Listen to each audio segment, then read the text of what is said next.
Hello students, इस video में हम पढ़ेंगे केमिस्ट्री सेकेंड ईयर के चैप्टर नंबर 2 के इम्पॉर्टेंट 10 क्वेश्चंस। इस चैप्टर का नाम है एस ब्लॉक एलिमेंट्स।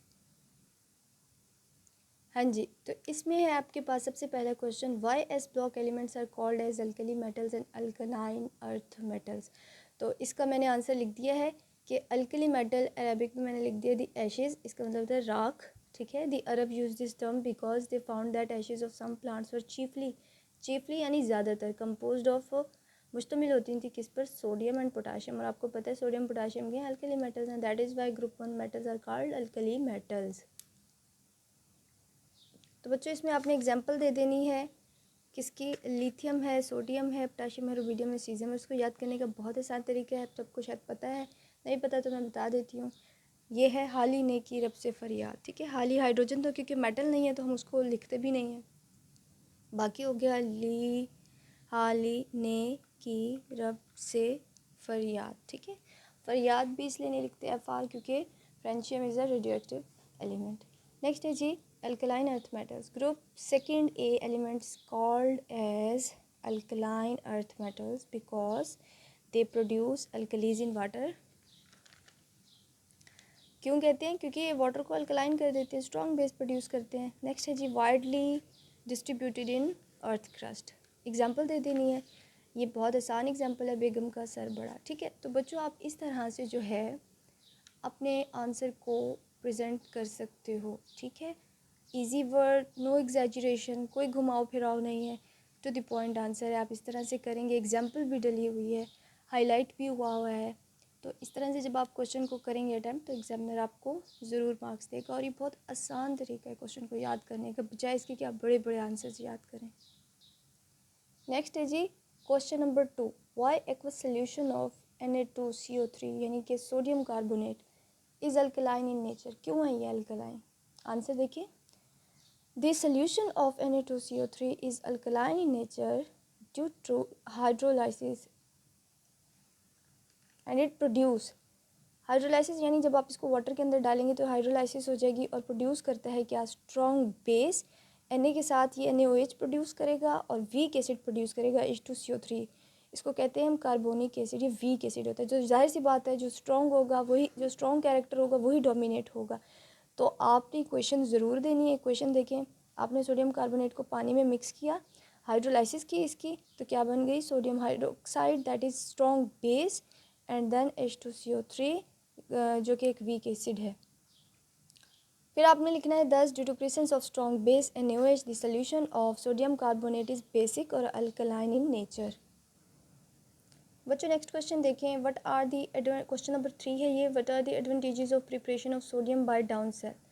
तो डाउन सेल एक सेल का नाम है। ठीक है, तो जब हम इससे प्रिपेयर करते हैं सोडियम को तो कौन से एडवांटेजेस होते हैं हमें। ठीक है, तो आपने इसका आंसर ऐसे लिखना है, following are the advantages of Down cell. ठीक है, कौन से हैं? Number 1, metallic fog is not produce.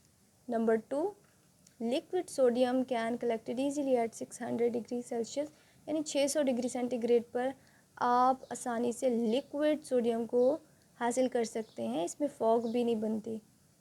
Third is present product, जो आपका प्रोडक्ट बन रहा है, is not attack on sale material, वो सेल मटीरियल पर भी अटैक नहीं करता। प्रोडक्ट ऑब्टेन्स आर, और जो प्रोडक्ट आपके पास ऑब्टेन होते हैं वो दो होते हैं, दैट इज़ ड्राई क्लोरीन, और आपके पास हासिल होती है 99.9% प्योर सोडियम मेटल। ठीक है, ये देखें इसकी इक्वेशन है, NaCl हीट दी, सोडियम आयन अलग हो गया, क्लोरीन अलग हो गया, क्लोराइड आयन अलग हो गया। कैथोड पर जाता है हमेशा सोडियम, क्योंकि इस पर प्लस चार्ज है, कैथोड पे होती है रिडक्शन। आप इसको याद किस तरह से करेंगे, आप कहेंगे ये C है और ये R है, एक क्लास का CR होता है या होती है क्लास रिप्रेजेंटेटिव, तो CR से, तो कैथोड पर क्या होती है रिडक्शन, और कैथोड पर कौन जाता है हमेशा प्लस, तो यहाँ से क्या लेगा, इलेक्ट्रॉन। ठीक है, और सोडियम मेटल बन जाएगा। ये सोडियम 99.9% प्योर है। इसी तरह से एट एनोड क्लोरीन पर ये एनोड पर जो है ये क्लोराइड आइन जाएंगे और क्लोरीन गैस बन जाएगी। तो आप ज़रूरी नहीं है कि ये करो, जिनसे होता है वो ये कर लें, बाकी इतना लिख देना एनफ है। तो आप इतना लिख दो, आपके लिए एनफ है। तो जो बच्चे ज़्यादा अच्छा प्रेजेंट करना चाहते हैं तो वो ये इक्वेशन भी ऐड कर लेंगे ना, तो उनके ज़्यादा अच्छा एग्जामिनर पे एक अच्छा इम्पैक्ट पड़ेगा। देखिए जी क्वेश्चन नंबर 4 देखें, what happens when beryllium react with sodium hydroxide. तो जब इस टाइप के क्वेश्चंस आए बच्चों, आपने क्या करना है, बेरिलियम के साथ उसका जो सिंबल है वो लिख देना है। रिएक्ट विद सोडियम हाइड्रोक्साइड का फार्मूला लिख देना है, जो भी फार्मूला है, ठीक है, आपको पता है सोडियम हाइड्रोक्साइड का NaOH है। एंड इसका सेकंड पार्ट है, एंड लिथियम हाइड्राइड जिसका फार्मूला LiH है, रिएक्ट विद वाटर, तो क्या होगा। तो ये मैथमेटिकल टाइप का है, तो आप इसको देखो, है बहुत आसान। तो फर्स्ट पे पूछा गया है बेरिलियम को जब NaOH के साथ रिएक्ट कराते हैं तो सोडियम बेराइलेट बनता है और साथ में क्या बनता है, क्या बनती है, H2 गैस, ठीक है, क्या बनती है, H2 गैस बनती है। आप देखें ये आपके पास ही क्या है, ये बन गया Na2BeO2। अब इसको याद करने का तरीका ये है, बच्चे भूल जाते हैं फार्मूला, तो अगर कोई निमोनिक बना के याद रखोगे तो आसानी से याद रहेगा। तो ये है Na2 दैट इज़ ना दो, Na ना, ये दो ना दो, ठीक है, BeBO2 बिट्टू, O2 बिट्टू, तो ना दो बिट्टू। इस तरह से आप याद कर सकते हो, थोड़ा सा हिंट ले लोगे तो लिखने में याद रखने में आसानी रहेगी, याद नहीं ज़्यादा ज़ोर नहीं देना पड़ेगा, ठीक है। तो चीज़ वही आसानी से याद होती है जो जिसका कोई निमोनिक हो, जो एब्जर्ड सी हो, जो थोड़ी सी अजीब और गरीब हो। तो ना दो बिट्टू, यानी बिट्टू को कहा जा रहा है कि बिट्टू ये चीज़ ना दो, तो उस तरह से आप ये याद कर सकते हैं। सेकंड पॉइंट है जी, lithium hydride react with water. Lithium hydride का फार्मूला लिखा LiH, वाटर लिखा। जब ये रिएक्शन होगा तो बच्चों क्या होता है, ये जो ऑक्सीजन है ना ये यहाँ पर ऐड हो जाती है, तो क्या बन जाएगा, lithium hydroxide plus H2 gas, ये जो सेपरेट पड़ी है, ठीक है। और ये LiH इतना हाईली रिएक्टिव होता है lithium hydride that it react violently with water, ठीक है। तो इस तरह से आप जो है टू द पॉइंट आंसर दोगे। नेक्स्ट है जी question number 5, prove lithium nitrate to give different products than nitrate of other alkali metal.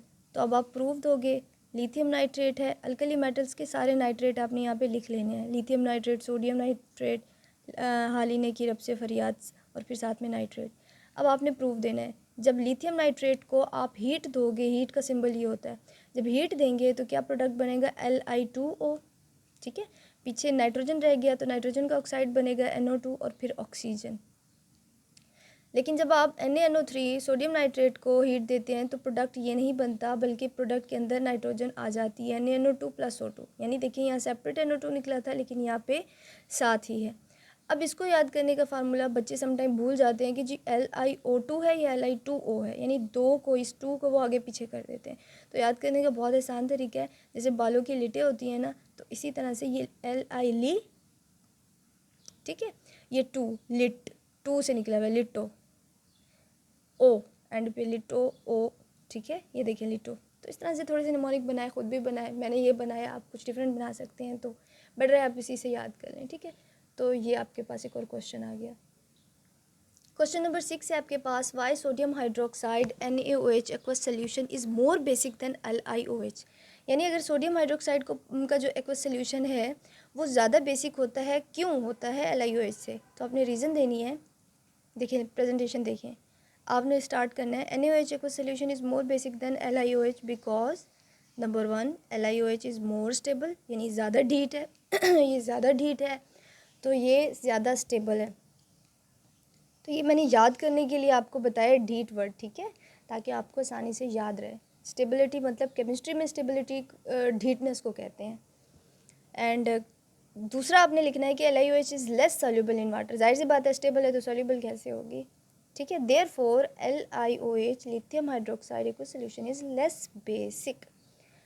यहाँ पे बात ख़त्म हो जाती है, लेकिन अगर आप थोड़ा सा इस तरह से प्रेजेंट कर दो कि LiOH मोर स्टेबल, लेकिन जब NaOH एक्वस में जाता है तो ये क्या हो जाता है, Na आइंस में डिवाइड हो जाता है, Na प्लस OH नेगेटिव। तो इस तरह से जब आप दोगे आंसर तो एग्जामिनर पे अच्छा इम्पैक्ट पड़ेगा और आपको फुल मार्क्स देगा।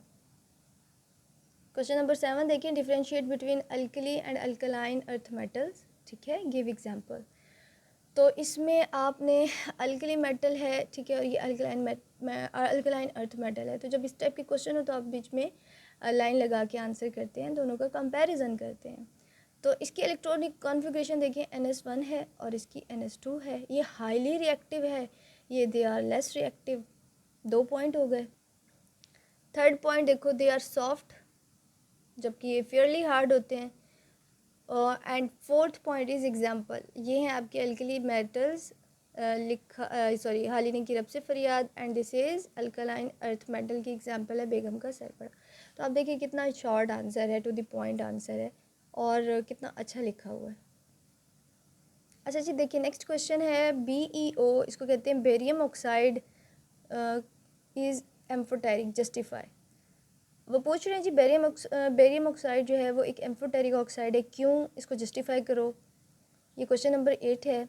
तो आपने सबसे पहले एम्फोटेरिक ऑक्साइड की थोड़ी सी डेफिनेशन दे देनी है कि an oxide which can act as a base when treated with acid, यानी जब उसको एसिड के साथ ट्रीट करो तो वो बेस के तौर पर एक्ट करता है। Point 2, and as acid when treated with base, यानी जब बेस के साथ ट्रीट करो तो एक्ट करता है as a acid. Example BeO। तो BeO को जब आप ट्रीट करेंगे एसिड के साथ, देखिए एसिड के साथ करेंगे और बेस के साथ करेंगे, BeO को एसिड के साथ करेंगे और बेस के साथ करेंगे। प्रोडक्ट देखिए सॉल्ट प्लस वाटर नहीं बनना है, तो ये सॉल्ट इस केस में बनेगा BeSO4, ठीक है, SO4 और BE, वाटर अलग हो जाएगा, जो प्रोडक्ट बनेगा वो साथ मिक्स हो जाएगा, साथ मतलब मिलके कंपाउंड बना देगा। नेक्स्ट पे देखो यहाँ पर भी वाटर निकालो, ठीक है, जब वाटर निकलेगा पीछे प्रोडक्ट बन जाएगा, दैट इज़ Na2BeO। पीछे पढ़ चुके हो आप, ये क्या है, ना दो बिट्टू। ये आप इसका स्क्रीनशॉट लो, देखो कितना अच्छे से लिखा हुआ है, टू दी पॉइंट, कोई ज़्यादा नहीं लिखा हुआ, but to the point answer दिया हुआ है। ये ना दो, ये बिट्टू। नेक्स्ट देखिए जी, what happens when lithium carbonate is heated, sodium carbonate is heated, या लिथियम हाइड्रोक्साइड इज़ हीटेड। तो होता क्या है कि ये जो है ये क्या होता है, ये डिकम्पोज हो जाता है। आप देखें डिकम्पोज हुआ लेकिन प्रोडक्ट डिफरेंट होते हैं। Li2O लिटो प्लस कार्बन डाइऑक्साइड बन गया, लेकिन Na2CO3 ये क्या होता है, ये डिकम्पोज नहीं होता, तो आपने लिखना है डज नॉट डिकम्पोज। इसी तरह से आपके पास है LiOH, लिथियम हाइड्रोक्साइड, जब ये हीट करेंगे इसको रेड हॉट पर तो तब सेम देखिए ये प्रोडक्ट बन रहा है, सेम ऑक्साइड बन रहा है, that is called as lithium oxide, और बेसिकली ये नॉर्मल ऑक्साइड होता है। ये देखिए यहाँ पर भी सेम ऑक्साइड बन रहा है, और क्योंकि OH है तो ये OH फिर वाटर में कन्वर्ट हो जाएगा। क्वेश्चन नंबर 10 देखें, give the formula of Natron, halide, dolomite और एस्बेस्टोस। ये इंपॉर्टेंट फार्मूलाज हैं, ये आप कर लें। नेट्रॉन का जो फार्मूला है दैट इज़ Na2CO3.H2O। तो मैंने इसका एक निमोनिक बनाया है, नेट्रॉन नेटो से निकाला है मैंने इसको, और ये है नाको, ठीक है, Na नाको। तो अफ़गानिस्तान ने नेटो को नाको चने चबाए हैं, तो ये जी नेटो नाको चने चबाए, ठीक है, थोड़ा इस तरह से करके रिलेट करते हैं। नेक्स्ट है हेलाइट, हाली, ठीक है, NaCl अगर आप बेसिकली इसको गौर से देखो ना तो ये बनता है नकल, तो हाली ने नकल की, हालांकि ऐसा नहीं है लेकिन की, ठीक है, इस तरह से याद कर लोगे तो आसानी रहेगी। नेक्स्ट है डोलोमाइट। तो डोलोमाइट का फार्मूला याद करने का तरीका ये, जैसे ये डोलो है, ये मग्गो है, ये कक्को है, तो मग्गो MgCO3, मक्को या मग्गो जो भी कह लो, एक वर्ड साइलेंट है, का को, ठीक है, तो मग्गो का को, एक वर्ड आपको याद होता है, दूसरा उससे रिलेटेड खुद ही याद हो जाता है, ठीक है। इसी तरह से फोर्थ वन इज़ एस्बेस्टोस। इसका फॉर्मूला कैसे याद करोगे, ये है basically calcium Mg, magnesium 3, SiO3 whole 4। इसको याद करोगे कैसे, अब ये तो बड़ा सारा है, तो ये जी CAM कम, घिसियो या घिसो जो भी आप रख लो इसको, GSiO3, ठीक है, GSiO घिसियो, वटेवर जो भी आप जिस तरह से आपको मुनासिब लगे आप कर लो, बस आपको याद करना है कैसे भी करके, ठीक है, कम वक्त में और ज़्यादा अरसे के लिए उसको रिटेन करना है, ठीक है। ये नहीं कि उस वक्त याद हो जाए, चीज़ें उस वक्त याद हो जाती हैं लेकिन बाद में भूल जाती हैं। बात एक्चुअली ये होती है कि आप उसको रिटेन कैसे करते हो, और फिर जब एग्ज़ामिनेशन हॉल में जाके बैठते हो आपको चीज़ याद आनी चाहिए। ये नहीं है कि वहाँ एग्ज़ाम प्रेशर लेके सब चीज़ें भूल गए। तो जब इस टाइप के निमोनिक होते हैं ना वो आपको याद रहते हैं, इस तरह के अजीब और गरीब किस्म के निमोनिक। तो कम CMG SiO3 कम घिसियो, और इसको जो इसके ये हैं साथ में 3, 3, 4, ये मैंने इसको सेपरेट करके लिख दिया, इस तरह से याद कर लेंगे आप। अच्छा, सुबह सुबह का टाइम है, मुझसे ट्राईपॉड सेटिंग भी नहीं हो रही थी, तो बस मैंने इसी तरह से बनाने की इसको कोशिश की है, तो अब आप बस देख लें इसको। देखें ये लॉन्ग क्वेश्चन है, इंपॉर्टेंट लॉन्ग क्वेश्चन है, कमर्शियल कह दे या इंडस्ट्रियल कह दे एक ही बात है, दोनों का मतलब सेम है। डाउन मेथड, डाउन सेल से हम प्रिपेयर करते हैं NaCl। क्या प्रिपेयर करते हैं? Sodium chloride. ठीक है, ये क्वेश्चन इंपॉर्टेंट है। सेकंड क्वेश्चन जो आपका इंपॉर्टेंट है दैट इज़ कमर्शियल या कह दें इंडस्ट्रियल या कह दें जी यूजिंग डायाफ्राम। बेसिकली डायाफ्राम कहते हैं पर्दे को। Diaphragm cell prepare sodium hydroxide. ये both are very important question, ये आपने दोनों याद कर लेने हैं। इसके अलावा पिकुलर बिहेवियर ऑफ लिथियम आ सकता है, या इसी क्वेश्चन को घुमा के ऐसे भी पूछा गया है कि differentiate between lithium and other family member. Basically दोनों सेम क्वेश्चन है, आपने इसमें लिथियम का पिकुलर बिहेवियर ही लिखना है। 8 पॉइंट एटलीस्ट लिख दो।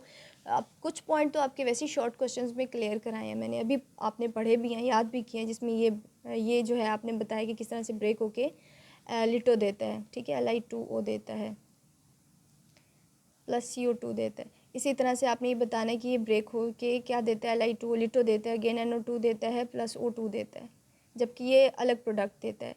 फिर इसी तरह से आपने कहना है कि रेड हॉट पर जब ब्रेक हो जाता है अगेन लिटो देता है प्लस H2O देता है। तो ये तो आपने वैसे ही कर लिए हैं पीछे, तो ज़्यादा और याद नहीं करने, 4 और थोड़े से करने पड़ेंगे। ठीक है, इसी तरह से आप ये वाला क्वेश्चन भी कर लेंगे, explain peculiar behaviour of beryllium, ताकि अगर कोई भी क्वेश्चन है तो आपको अच्छे से आता हो। तो टोटल यहाँ 4 क्वेश्चंस हैं इस चैप्टर के इंपॉर्टेंट लॉन्ग क्वेश्चन, जिसमें से सबसे इम्पॉर्टेंट क्वेश्चन ये 2 हैं, उसके बाद लिथियम है एंड देन बेरिलियम है।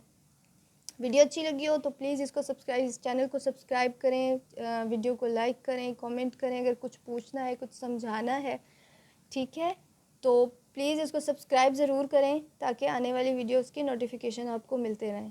Thank you so much.